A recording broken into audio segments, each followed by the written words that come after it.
Y la palabra de Dios dice en Isaías capítulo 9, verso 6, porque un niño nos es nacido, hijo nos es dado, y el principado sobre su hombro, y se llamará su nombre admirable, consejero, Dios fuerte, Padre eterno y príncipe de paz. Jesús, el incomparable. Lo que sabemos de la vida de Jesús es lo que nos relatan los escritores y narradores del Evangelio, Mateo, Marcos, Lucas y Juan.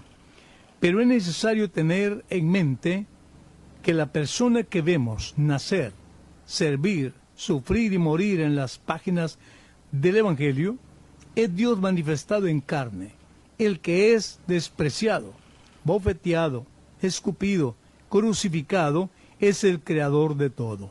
El que es hecho maldición por nosotros es la imagen del Dios invisible, porque un niño nos es nacido, hijo nos es dado.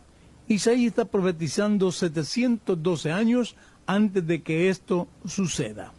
Una revelación de parte del Señor, y en el capítulo 53 lo describe de una manera maravillosa, de tal manera que Jesús es el ser incomparable.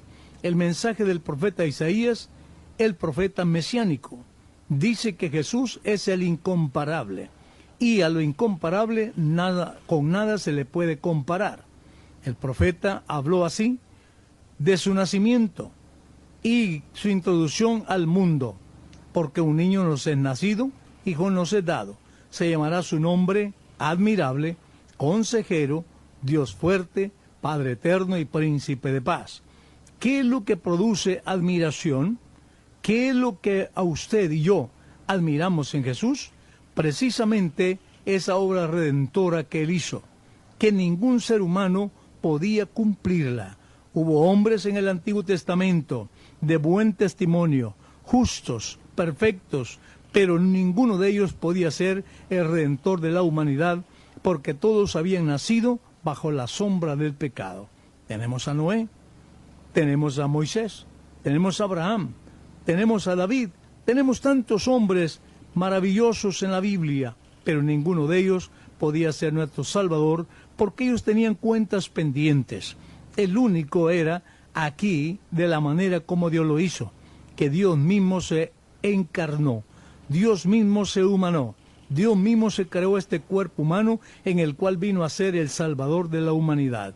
El Creador llegó a ser lo que el mundo jamás podía creer. El Creador llegó a ser carpintero. El soberano se hizo súbdito de Roma.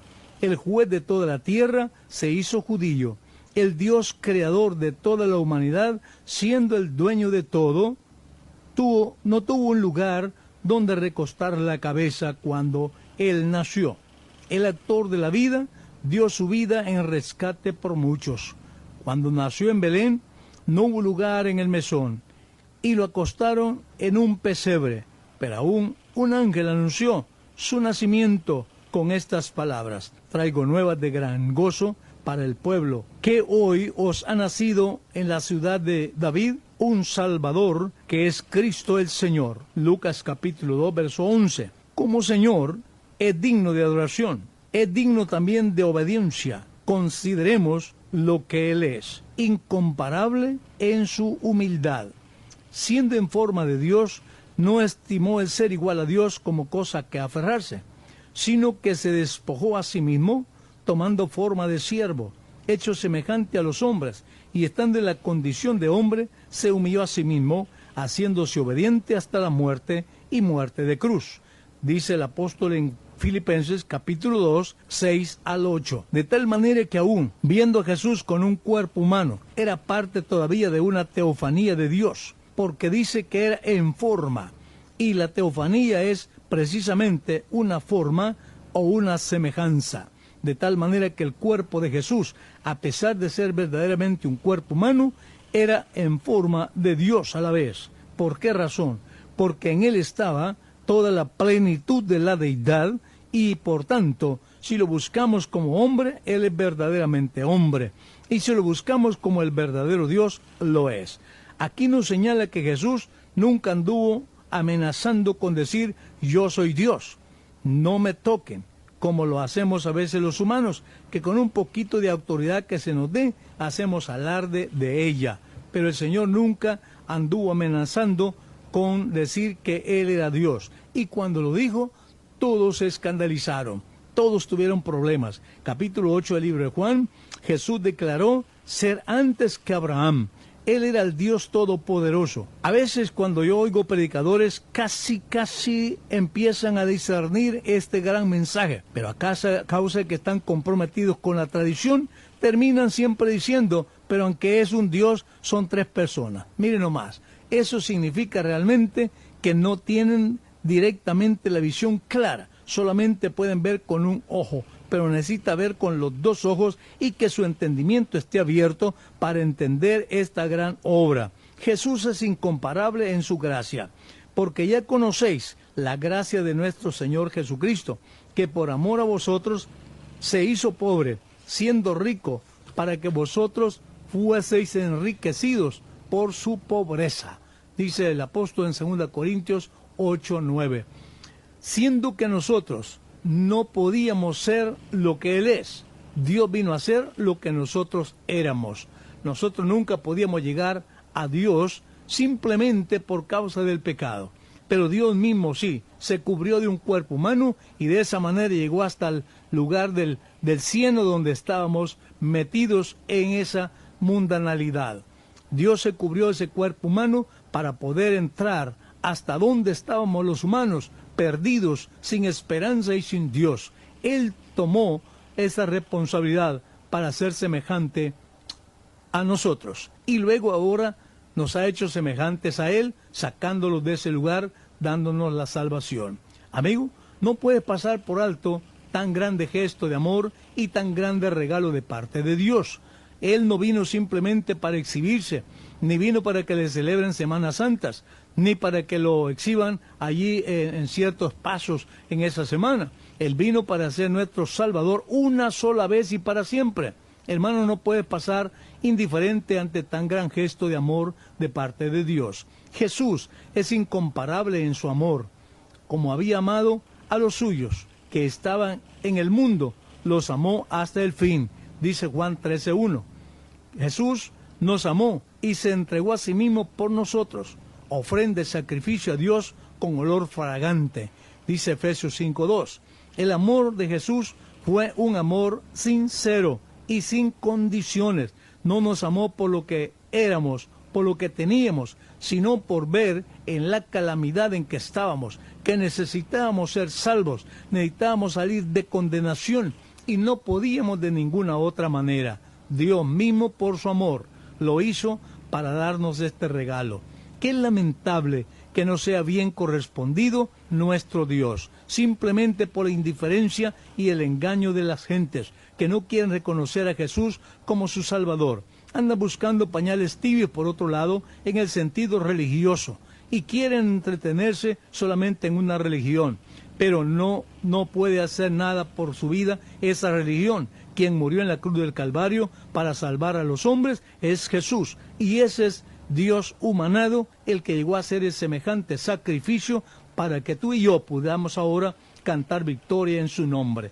Jesús es incomparable en su sacrificio, porque el Hijo del Hombre no vino a ser servido, sino vino para servir, para dar su vida en rescate por muchos, dice Marcos 10:45. Todo el ministerio de Jesús se resume en estas dos palabras, servir y dar. Él no vino quitando a unos para dar a otros, dio lo suyo, lo que le pertenecía, eso es lo que nos ha dado.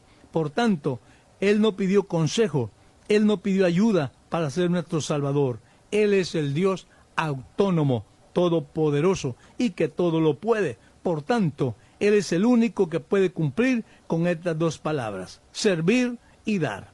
Jesús es incomparable en protección y salvación. Yo les he dado vida eterna y no perecerán jamás, ni nadie los arrebatará de mi mano. Juan 10:28. No hay otro nombre en que podamos ser salvos. ¿Dónde podemos hallar mayor seguridad? Solo en Jesús. Él es digno de todo poder y Él es quien puede hacerlo todo. Y es en Él que podemos nosotros cifrar nuestra confianza, con seguridad, con certeza, porque Él es el único y verdadero Dios. Lo demás es carroña. En Jesús está la plenitud de la salvación y la plenitud de bendición y de sanidad. Jesús es incomparable en su poder. Después de resucitado, se presentó a sus discípulos y les dijo: toda potestad me es dada en el cielo y en la tierra. Mateo 28, 18. Él tiene todo el poder, todo el dominio, toda autoridad. Si hubiera otra autoridad aparte de Jesús, no le queda nada, porque Jesús dice que Él tiene toda potestad en el cielo y en la tierra. Por tanto, Él es el Todopoderoso, dice Apocalipsis capítulo 1, verso 8. Porque Jesús tiene el poder en el cielo y en la tierra. Algunos andan diciendo de que Él tiene el poder aquí en la tierra, pero que el Padre en el cielo. Esos son inventos humanos. La palabra de Dios dice lo distinto. En el cielo y en la tierra, Él es el Todopoderoso. En Hebreos 1:3 dice que Él sustenta todas las cosas con la palabra de su poder. Él sustenta todo con su palabra. Jesús es incomparable en su gloria. El Cordero que fue inmolado es digno de tomar el poder, las riquezas, la sabiduría, la fortaleza, la honra, la gloria y la alabanza. Dice Apocalipsis 5:12. ¿Qué le queda a otro Dios? Si para Jesús Él es digno de tomar el poder, las riquezas, la sabiduría, la fortaleza, la honra y la gloria y la alabanza, no le queda nada más a ningún otro Dios. Por eso es que no hay ningún Dios adelante de Jesús, ni detrás de Jesús, ni es tampoco un Dios en tres personas, en dos personas. Dios es espíritu en naturaleza, y Él tomó la naturaleza humana para venir a buscar y a salvar lo que se había perdido en la calidad de hombre. Jesús es el incomparable Dios. Todo lo que usted desee, todo lo que usted quiere, Él lo tiene. Por eso, no le queda más que entregar su vida al Señor y cambiar de actitud. El Señor no está interesado en que tú, amigo, cambies de religión, sino que cambies de actitud, cambia ese modo de vivir, cambia esas tradiciones y que le conozcas a Él como el único Salvador.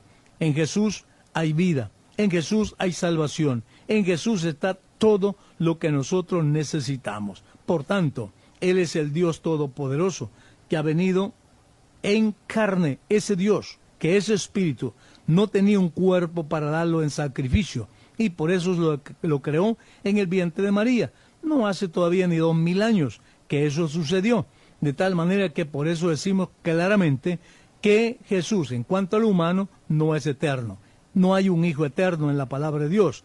El Verbo es eterno, y el Verbo fue el que se humanó. Entonces el Verbo es Dios mismo, es la palabra de Dios. Por tanto, cuando hablamos del Verbo, estamos hablando el logos del griego, logos, que significa realmente un pensamiento o también una expresión o el pensamiento mismo. De tal manera que la expresión de Dios fue la que se humanó.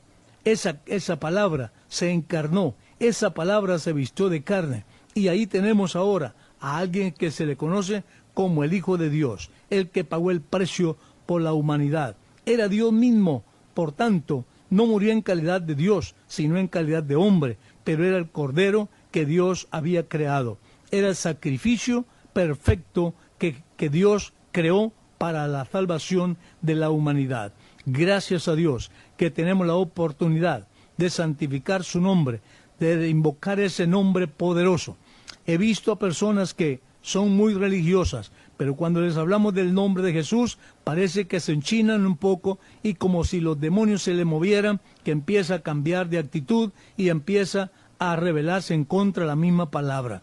Pero, ¿realmente eso le quitará poder al Señor? De ninguna manera. Creemos que sí. Cuando empieza a mover de esa manera, algo se le mueve, porque estamos hablando del Dios Todopoderoso siendo nuestro Salvador.